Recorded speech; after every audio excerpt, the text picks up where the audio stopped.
కాదు మరొకసారి హెచ్చరిస్తున్నాను. ఎందుకంటే చాలా బాధ.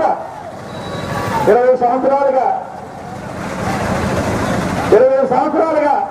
మీరు ఇద్దరు రాజకీయాల్లో ఉన్నారు. మా నాయకుడు అధికారంలో లేకపోయినా కూడా నువ్వు మినిస్టర్గా ఉంటే నీ ఇంటి దగ్గర 100 మంది వస్తే, మా నాయకుడు ఎమ్మెల్యే పదవి లేకపోయినా ఇంటి దగ్గర 1000 మంది ఉండేవారు.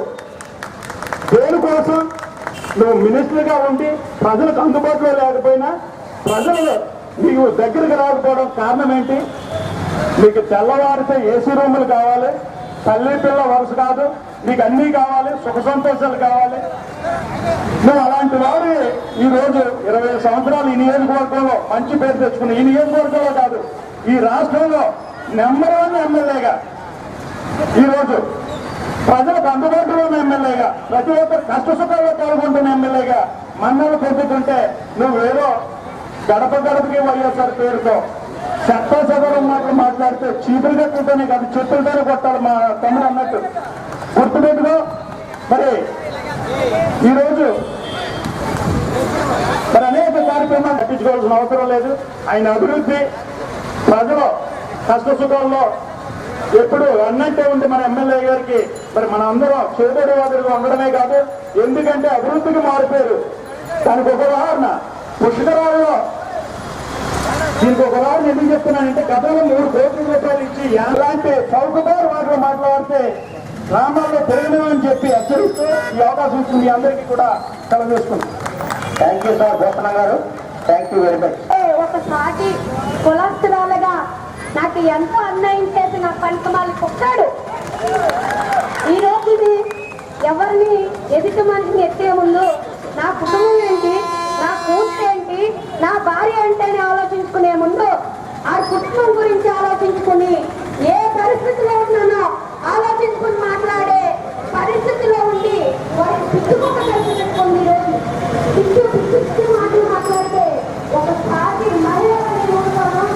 ఎందుకంటే నా రాశిని కాజేసిన పనికుమాలి కుట్టాడు. ఈ రోజు అంకులు నా ఆస్తి మీ అమ్మాయి పేరుని పెట్టాను, నా ఆస్తి నాకు గుర్తించండి అని ఒక మినిస్టర్ క్వార్టర్స్ వెళ్తే ఎందుకమ్మా నీ ఆస్తి నీకు వచ్చేస్తుంది, రేపు ఇంటికి రా అన్నాడు.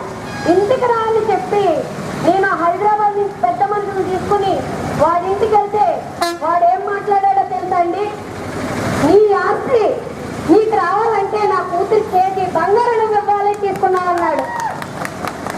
అతని కూతురు నాకు ఫ్రెండ్ కేజీ ఒక మినిస్టర్గా ఉండి కేజీ బంగారం నాకు ఇచ్చారంటే ఎవరైనా నమ్ముతారండి? మీరే చెప్పండి.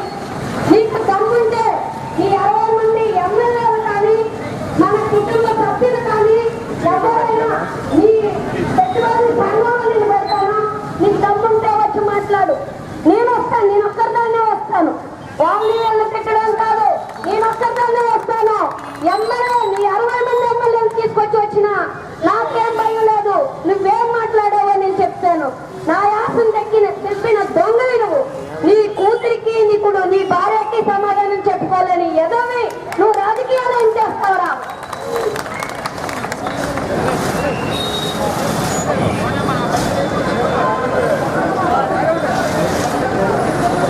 నేను ఆలోచిస్తాను. గడప గడపకి నేను తిరిగి బోసు ద్రోహి అది ఓటెక్కింది అని నేను చెప్తాను. ఒకసారి కులస్తురాలుగా చెప్తాను. ఆడు పంచమాలి కుక్క ఒక అమ్మాయికి నాశనం చేసిన కుటుంబాన్ని భవిష్యత్ నాశనం చేసిన ఎదవాడు ఎవరి కుటుంబాన్ని చూసుకోలేదు. బయట మన రాజకీయం చేస్తాడు, గడప గడప తిరిగి ఏం చేస్తాడు మన బీసీలు అని చెప్తాను. గ్రామంలో మీటింగ్ వేసి ఒక 5 మీరు ఇంటి ఒప్పుకోవట్లేదని కూడా వాళ్ళని అడగలేదు. కానీ ఎనామేస్కైనా పదాలు నాకు అసలు ఒప్పుకోవట్లేదు చెప్పడం జరిగింది. దీనికి మేము ఆ రోజు చెప్పాం, శ్రీముద్ర గారు కూడా చెప్పాం ఎనామేస్గా చేయండి, వైఎస్ఆర్ గారు కప్పుకుంటామని ఆ రోజు చెప్పాం.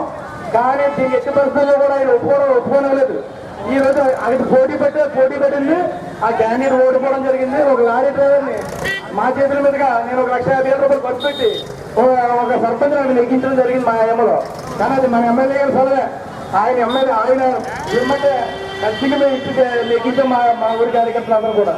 అది 1200 ఓటు ఉంటే పెట్టుబడి పక్కా సెట్టుబడి 2 కేసులు మా ఊరు శాఖలో